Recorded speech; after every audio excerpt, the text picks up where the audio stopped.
realized that in the last 10 years, the last decade, incidents of mass atrocities across the Northwest has actually spiked.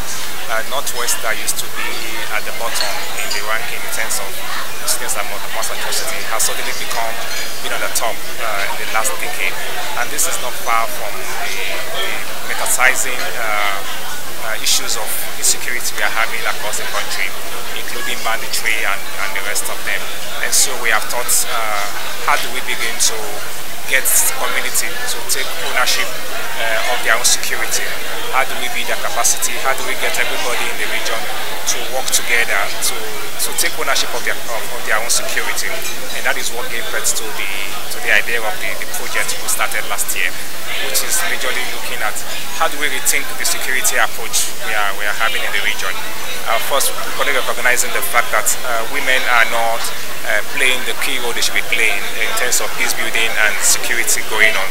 And we thought, how can we bring in women to play a critical role in this whole effort going on in the region? And that was what gave birth to the idea of this intervention. And today what we are doing basically is bringing the stakeholders and all the partners in the region to come kind of look at what we've done in the last 1 year, look at the strategies, look at the success stories, and then begin to think more, how do we build on the gains that we have in the last 1 year.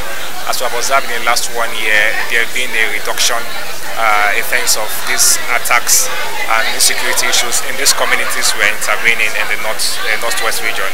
We need to see how do we build on these gains and possibly look at how to escalate it to other communities across the region and of course across Nigeria. One of the key things we set out to achieve was to see that we have more women involved in this peace building process in the region, and I think we have really achieved that. Now we see more women being in the discussion table in terms of how to provide solutions to the insecurity challenge in the region. And the other thing we set out to achieve was to build that trust between the community and the law enforcement agents, because the law enforcement agents have been talking about them not getting the required information they need to deal with these issues. And the community has been complaining about they are not so confident giving this information to this law enforcement agency because of retaliation that may get at the end of the day. But we have been able to bridge that trust gap. The community are relating freely more with the security agencies.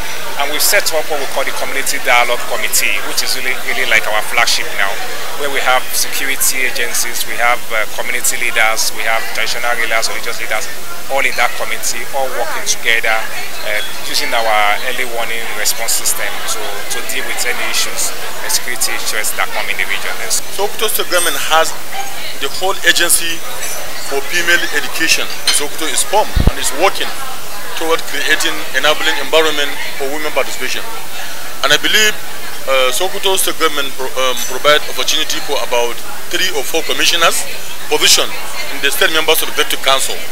If you go to permanent secretaries, director general, other directors of the ministry, development and agencies, so there was robust engagement of women in the key decision making in Sokoto. Established structure, robust, but across different groups, women, disability, men, boys, girls, every other members of the society, security agencies, MDAs, members, they are part and parcel of that constitute Gagi CDC.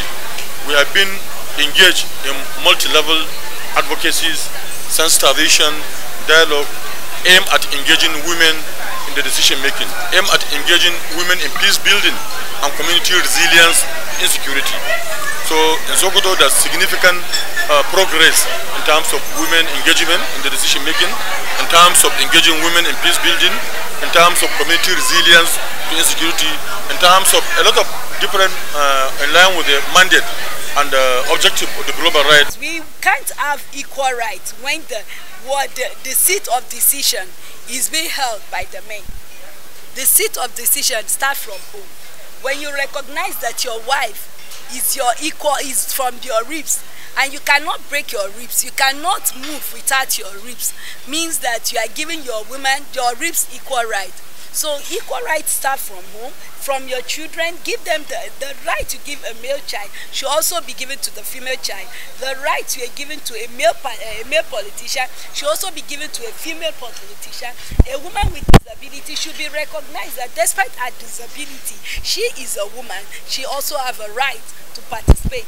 Everywhere you are, create a space, enabling space for everybody to nourish, for everybody to participate. Everybody, so far God does not discriminate.